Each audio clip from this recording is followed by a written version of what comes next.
Hello folks, I'm back in my green corner and coming to you from north side of town. Sorry I can't be with you today. I wanted to talk today about optimism. And so we'll start with the verse from Malachi. I am sending my messenger to prepare the way before me. And, you know, right there is, I would say, a message of hope, right? That that the Messiah is on the way, and that the way will be made, right? And I think in Scripture there are a lot of parallels, of course, to our everyday life, and so I find in this message today a message of hope. And in this time, it's been a tough couple of years here. And I'm going to riff a little bit on the theme of children, because, there's that song from, gosh, I forget how it goes, but I believe the children are the future. And it really kind of resonates these days, with things changing. The fact that the future is uncertain, and it will be our children that take that forward. And so I put together a little diagram, and I'm going to kind of come back to this. So to walk you through it a little bit, we have things that make sense in blue, and we have things that are true in purple here. And so there are some things that are true that don't make sense, like quantum entanglement and things like that. And there are things that make sense. To go back to physics, maybe the Earth is flat. It seemed to make sense for thousands of years until we realized it wasn't, because somebody took the trouble to go far enough to find out it wasn't. And so I'm going to try to live a little bit in the middle here, but sometimes, we'll be in these things that maybe don't make sense. Okay. And so, coming back to the message of the Scripture for today, and this notion of optimism, in that realm, that sometimes there are things that are true but don't make sense, and sometimes there are things that are true and do, but there are in the messages of God things that we do because He tells us to. And it's not in the sense of, thou shalt. It's because it's in our best interest, right? And so if we look at a lot of the Scripture, it's to give us comfort and to give us hope. And in a way, it's God's way of telling us, work out. It'll be okay. And however rough things may be, this too shall pass. And so, maybe out of personal necessity, and maybe, hopefully based a little bit on that thought and prayer, I would ask you to join me in this, to be optimistic looking forward. And so, it's a conscious choice, as is being kind, and other acts of that I think are grounded in our faith that we express, and in that, I think that metaphorically we also want to follow God's lead in terms of how we guide others, and then to consider, coming back to the children theme, what is their future? And I've been noodling this for a while. I kind of have some experience in the area with 5 kids, and Grace just now recently 5 and heading off to kindergarten next year. And so in that I saw a talk by a physicist, Clifford Stoll. He's a very frenetic speaker, scrawls his notes on his hands, but an excellent storyteller. He has an interest in many things. He was actually the first person to discover somebody hacking. And it was just kind of a by the way thing that a group of scientists were in the early days of computing collaborating, and there was some mysterious behavior, and he probed into that, and sure enough the Russians were trying to go and find out what sort of things we were researching in the US. But he makes Klein bottles as a hobby. It's kind of like a Moebius strip, but in another dimension.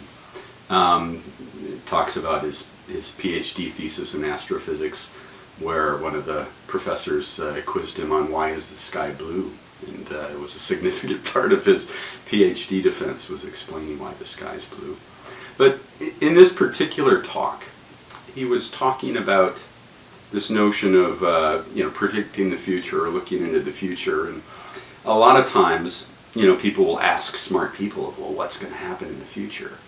And his response, I think, fit into that things that are true but may not make sense, because you have this very smart person and he says, I don't know the future, you shouldn't ask me. And if you ask any engineer or scientist what's in the future, they'll think about what they're working on at that time, and they'll say, well, that'll be the future. And he said, that's all right. He said, if you really want to know what the future is going to be, talk to a kindergarten teacher. They'll know, preferably an experienced one. And I thought, well, listen to that. That sounds like an interesting notion. But it's probably true that the people Grace's age, they will be the future. We'll be gone when they're forging the world in the way that makes sense to them, based on the experiences and the lives that they've had. And so the sort of person that you see coming through kindergarten, they will make that future. And kind of in that light, I think of all the many problems we have, and I look around and I see friends with children heading off to college, and these were, I'd say, one of the first generations in our country that they're having their experience of going in that transition off to university in kind of an after mode. I think of my there were a lot of things that of course happened in, say, my grandparents' lives, 2 world wars and their own pandemic. But relatively speaking, for my generation and my parents and the intervening ones, kind of the general contract and how things worked, but that's changed, and yet in this I see some of the most high achieving, brilliant young women and men that rather than I'm going to go off and make my millions and have a house bigger than my parents, they're interested in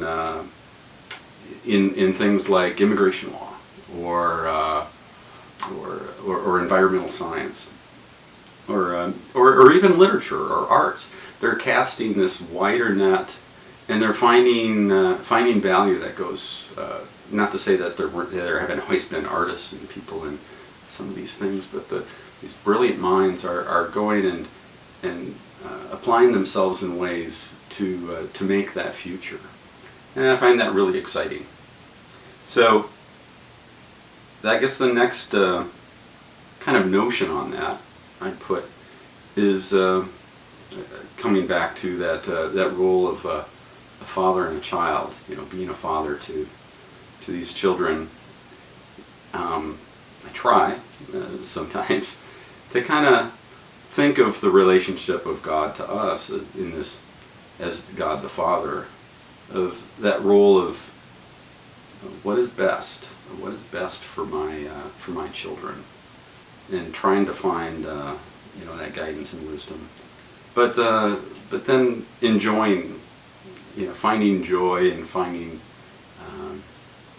just contentment in those those very same children finding their way to go and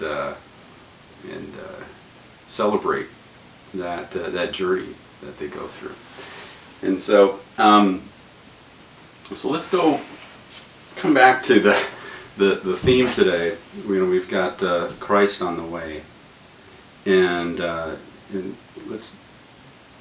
want to return to the readings from Luke a little bit.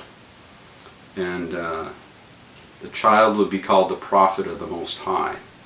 So think about this: a child. This is referring to John the Baptist, and it was ordained, really, right, that this young child would precede Christ and pave the way for him.